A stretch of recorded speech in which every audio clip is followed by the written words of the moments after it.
안녕하세요. 미소담 한의원 덕천점 원장 공신호입니다. 한의원에 내원하는 분들 중에 위내시경을 하고 헬리코박터균이 발견되어서 이것을 죽이는 약을 먹다가 속이 너무 아파서 안 되겠다고 내원하는 분들이 있습니다. 처음 헬리코박터균이 발견되었을 때는 이제 위장병은 이것을 해결하면 거의 다 정복될 것이라는 주장이 있었을 정도로 모든 병의 원인에 헬리코박터균을 언급하는 경우가 많았습니다. 항상 그렇듯 이것이 전부 다는 아니더군요. 헬리코박터균을 없애는 것이 위장병 치료에 있어 아주 중요한 부분이라는 것은 분명합니다. 오늘은 헬리코박터균에 대해서 간략히 알아보고 제균 치료하면서 발생할 수 있는 문제점에 대해서도 알아보도록 하겠습니다. 헬리코박터균은 나사 모양의 미호기성 gram 음성 세균입니다. 주로 사람이나 동물의 위에서 서식하는 균인데 위장 점막 안쪽에서 발견됩니다. 구강을 통해서 전염되고 염증이나 궤양, 위암 등의 다양한 위장병을 발생시킵니다. 모양이 나선 모양이라고 했는데 위장에 점액을 뚫고 침입하기에 최적화된 모양이 나선 모양이라고 추정하고 있습니다. 보통 위장 안에는 강력한 산성 물질이 분비되기 때문에 입을 통해서 몸속으로 들어온 세균들은 다 죽습니다. 유산균이 장에 좋다고 해서 먹더라도 장까지 살아서 가지 못하는 것도 위산의 작용 때문입니다. 위산이 세균을 죽인다는 것이 나쁜 의미가 아닙니다. 우리 몸 내부로 세균이 침입하는 것을 방어하는 기능입니다. 위산이 약해지면 이런 방어작용이 약해지면서 감염에 취약해질 수 있습니다. 그래서 제산제나 위산 분비 억제제를 장기간 복용하면 나타날 수 있는 것이 감염의 위험이 증가한다는 것입니다. 위장은 위산이 강력하게 작용하기 때문에 위장 안에서는 다른 세균이 존재하지 않을 것이라고 생각하고 있었습니다.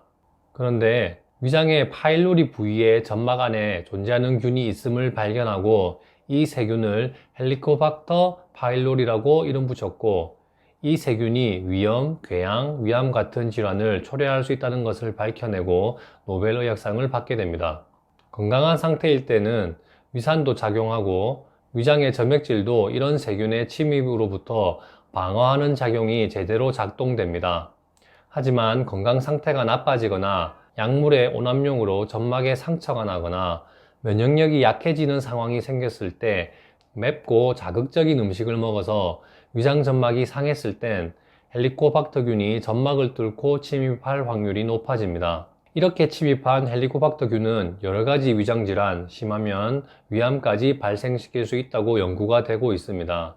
그래서 오랜 기간 이 세균을 박멸해야 하는 대상으로 여겼는데 최근에는 헬리코박터균이 위궤양 등 소화기 장애가 일어날 가능성은 높게 하지만 반대로 식도암이나 위식도 역류 질환이 일어날 가능성을 낮춘다는 연구가 있어서 아직까지는 뭐가 더 좋다고 확정되지는 않은 상황입니다. 어려운 내용은 여기까지만 하고 그럼 헬리코박터균을 어떻게 치료하느냐?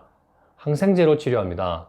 헬리코박터가 있다고 진단받고 1주에서 2주간 처방받는 약은 항생제입니다. 그래서 헬리코박터균 치료로 발생할 수 있는 문제점은 바로 항생제의 문제점입니다. 첫째는 항생제 내성 때문에 이 균이 쉽게 죽지 않는 경우입니다. 이런 분들은 장기간 약을 복용해야 하고 그만큼 항생제로 인한 문제가 생길 확률이 높아집니다. 게다가 한국처럼 식생활에서 국을 공유하는 문화가 높은 곳에서는 재감염의 위험이 높습니다.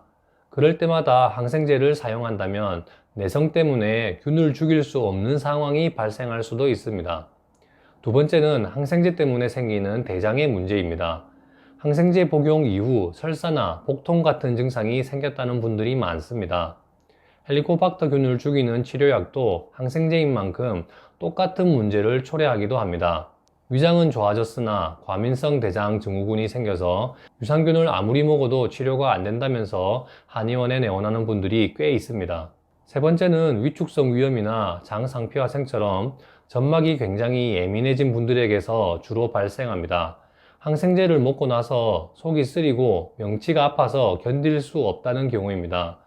이런 분들은 점막이 예민해서 감기약이나 관절염약 같은 소염 진통제에 대해서도 굉장히 민감하게 반응하는 분들이 많습니다. 방광염이나 축농증 때문에 항생제를 복용하면 속이 아파서 웬만하면 피한다고 이야기를 자주 합니다. 그런데 헬리코박터균 때문에 항생제를 먹다가 속이 아파서 먹기를 중도 포기하고 내원하는 경우가 종종 있습니다. 헬리코박터균 치료의 문제점에 대해서 이야기했지만 그렇다고 치료를 하지 않는다는 것은 아닙니다. 위장병의 원인 중에 헬리코박터균 감염이 큰 원인을 차지하는 만큼 치료를 해야 한다고 말씀드립니다. 헬리코박터균 재균하는 치료를 하고 난 후 위장병 증상이 확 좋아지는 분도 있습니다. 하지만 이렇게 치료를 했음에도 속이 불편하다는 분도 있습니다. 이런 분들은 담적병일 가능성이 있습니다. 신경성 위염, 과민성 대장증후군처럼 검사를 해도 별다른 이상이 없고 다른 질환이 있는 것도 아닌데 소화가 안 되고 더부룩하고 장이 불편하고 가스가 차고 팩만 되고 변비나 설사, 복통 증상이 있다면 기능성 소화불량에 속합니다. 그리고 한의학에서는 이런 경우 담적이 원인이라고 이야기합니다. 담적 치료를 통해서 해결할 수 있습니다. 헬리코박터균을 없애는 치료도 순서가 중요합니다.